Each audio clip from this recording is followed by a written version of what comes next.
C.S. Lewis, The SCREWTAPE Letters, Chapter 12. My dear Wormwood, obviously you are making excellent progress. My only fear is lest in attempting to harry the patient, you awaken him to a sense of his real position. For you and I, who see that position as it really is, must never forget how totally different it ought to appear to him. We know that we have introduced a change of direction in his course, which is already carrying him out of his orbit around the enemy.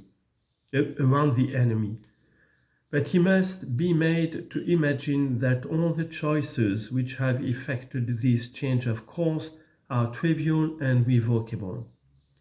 He must not be allowed to suspect that he is now, however slowly, heading right away from the sun on a line which will carry him into the cold and dark of utmost space. For this reason, I am almost glad to hear that he is still a churchgoer and a communicant.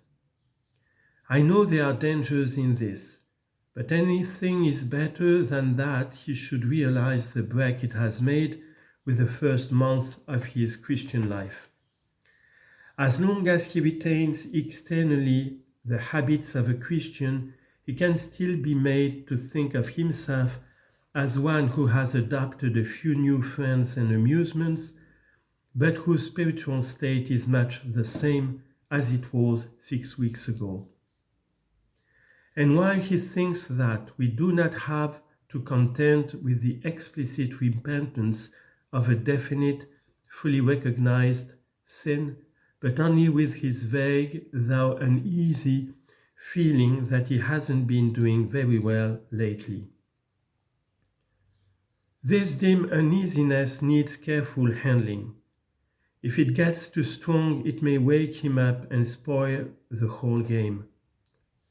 On the other hand, if you suppress it entirely, which by the by, the enemy will probably not allow you to do, we lose an element in the situation which can be turned to good account.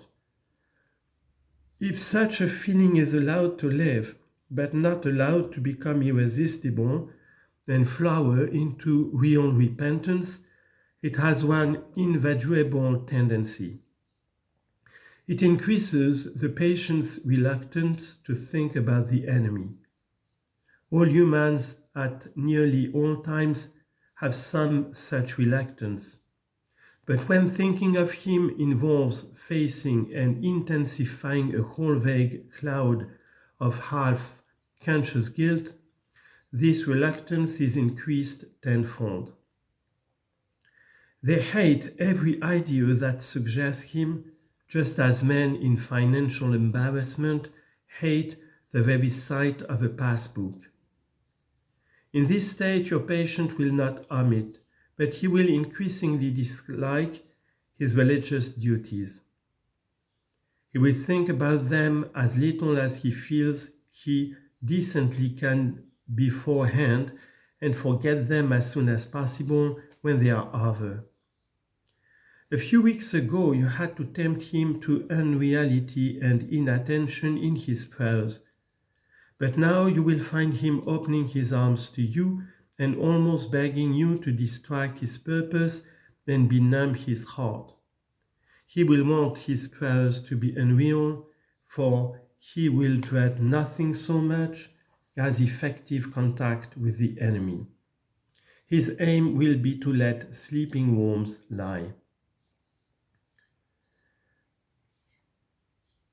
As this condition becomes more fully established, you will be gradually freed from the tiresome business of providing pleasures as temptations.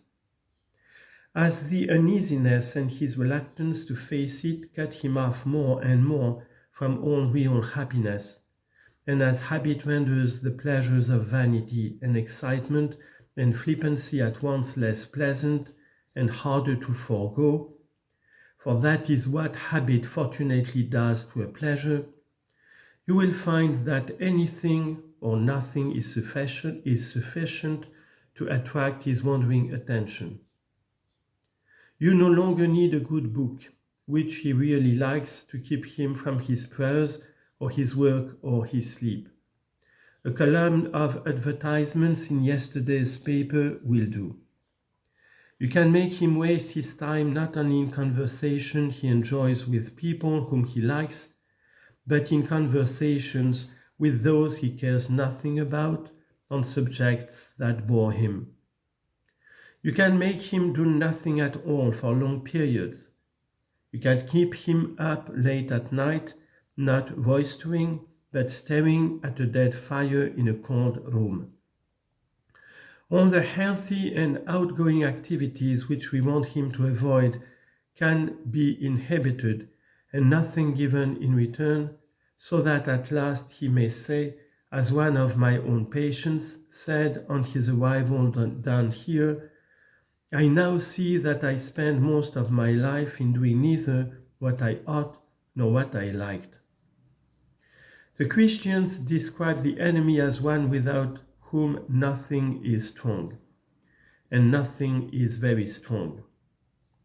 Strong enough to steal away a man's best years, not in sweet sins, but in a dreary flickering of the mind, over it knows not what and knows not why, in the gratification of curiosities, so feeble that the man is only half aware of them, in drumming of fingers and kicking of heels, in whistling tunes that he does not like, or in the long, dim labyrinth of reveries that have not even lust or ambition to give them a relish, but which, once chance association has started them, the creature is too weak and fuddled to shake off.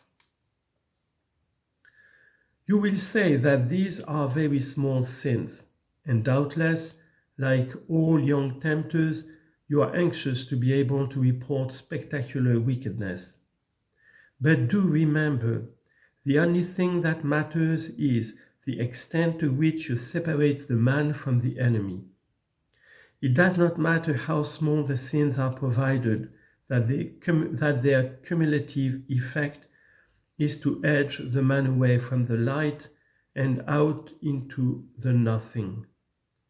Murder is no better than cards if cards can do the trick. Indeed, the safest road to hell is the gradual one, the gentle slope, soft underfoot, without sudden turnings, without milestones, without signposts. Your affectionate uncle, SCREWTAPE.